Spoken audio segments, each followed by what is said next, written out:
$100,000 my Forex fund challenge day 2. Today wasn't that bad. Why you always lying?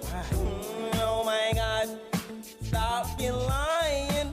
I lost, I take around 3 trades. 2 was a loss, 1 was a win.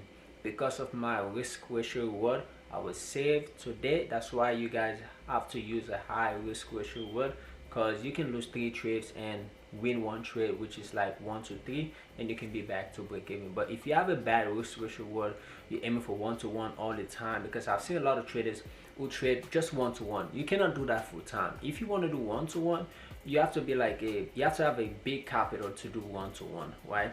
But you're not going to be profitable. So don't watch. I've seen a lot of traders on YouTube doing that 1 to 1 type of stuff. Nah, you guys, I've seen a lot of people follow those people. But anyway, you do what you got to do. Alright, but let's talk about our $100,000 challenge, right? So if you guys are new to the channel, subscribe, punch the likes button, comment down below what you guys think about this video. If you guys are taking the challenge, comment down below how many percentage you're up or how many percentage you're down. So this is the account right now, as you guys can see. On day 1 I was up 1.7%, and today I'm up 3%, which is really good. It's not that bad. So as you guys can see,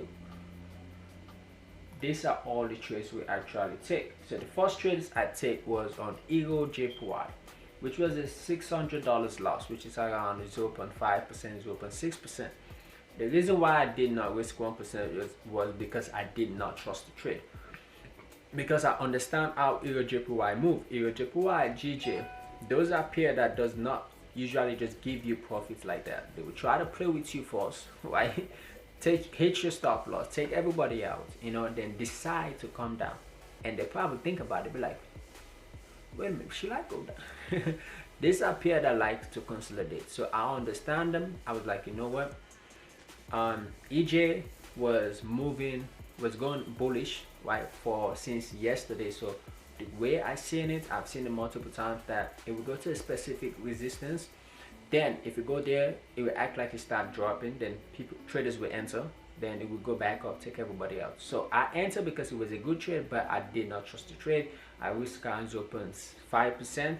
The next trade I take was these 2 trade, right? I risked 1% on EURJPY. I give a second chance because I know you already take a lot of traders out. Now it probably will drop.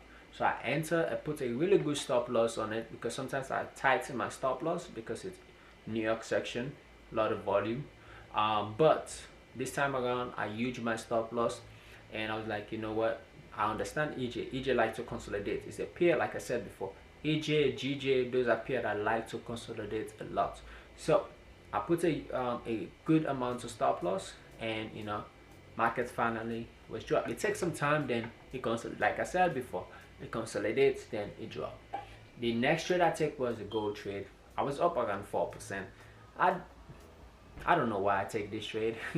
It wasn't a good trade. I was gonna wait for gold to drop more before I enter a buy, but I was too anxious because I see a trend line, right? I see a trend line and I see a support level, which those are 2 good confirmation, but actually I never entered the trade, right? Because I was waiting for market to drop more. There was even a stronger level on the support, stronger level below, which I should have entered. But anyway, I'm going to show you guys so you guys can understand more what I'm talking about. Alright, so let's jump into the chat. So the first trade I took was EJ, right? So this was the first trade I take. As you guys can see, I enter, market come back and take everybody out. So after market, EJ take me out. So the next thing I do, I enter a trade. As soon as I see the rejection, I enter a sell, right? I was like, okay, fine, markets have take everybody out. It's probably gonna drop now, right? Then I put a really good stop loss. Most of the time, my stop loss is something like this, right? That's my stop loss. But because of the way I see this, the market was moving, EJ was moving, I was like, you know what, let me just put my stop loss all the way above. So if it takes me out on this second chance, I know market is not ready to drop yet. And like I said, market was moving since on the 29th, I think since on the 20, yeah, since yesterday it was moving up, right? So, and EJ is not a currency pair. It will drop, but it's not a currency pair that will just drop, right? After it give you like a huge bullish candlestick, it's not a currency pair that will just drop. It will manipulate first, act like it's going up, act like it's coming down, act like it's going up, and come back down. That's how we move. So if you understand how to trade it, then it's very easy. Just like what happened here. You see what it does? It act like it's going up, act like it's going for a buy, right? And come back down. That's what it does. But anyway, I win my second trade, which was a 1 to 3, which was cool. I reached 1% and I made 3% on this trade. And the last trade I take was a gold trade. As you guys can see right now, gold trade.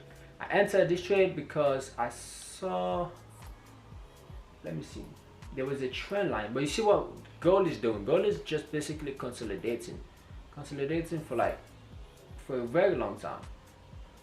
It be consolidated from since like almost the start of the week, start of the month, or the second week. But what makes me enter was there was a trend line around here. I was like, cool. I think there was a trend line.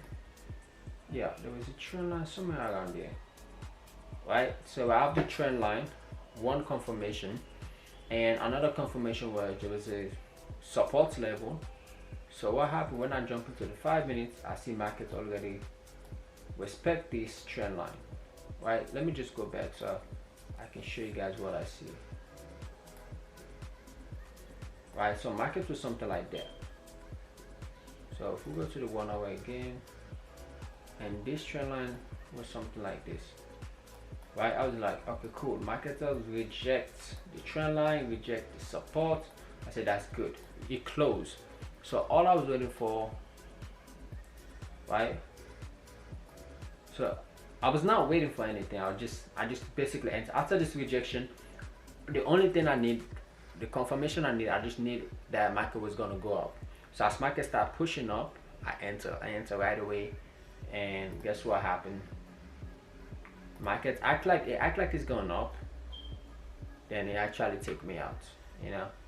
But it is what it is. So those were the 3 trades I take today, and we're gonna see how tomorrow is gonna go. If I win 2 trades in a row, I might pass the challenge. If I lose 2 trades in a row, I might lose my profit. But it is what it is. I'm just gonna trade. I'm gonna try to show you guys how to pass a challenge, because my strategy usually pass a challenge for me 70 to 80% of the time. It will fail a challenge, yeah, fail multiple challenge, but if you follow the plan, you follow the strategy, it will pass you a challenge. Maybe after fail like 2 challenges and it will pass you the last one, which is good, right? Because I've seen a lot of people who fail challenge, but I feel like everybody strategy can pass a challenge. You just gotta follow it, right? Sometimes we get too emotional where it's like, oh shit, we'll blow their account or something like that. But anyway guys, if you guys like this video, please subscribe, punch the like button in. Peace out.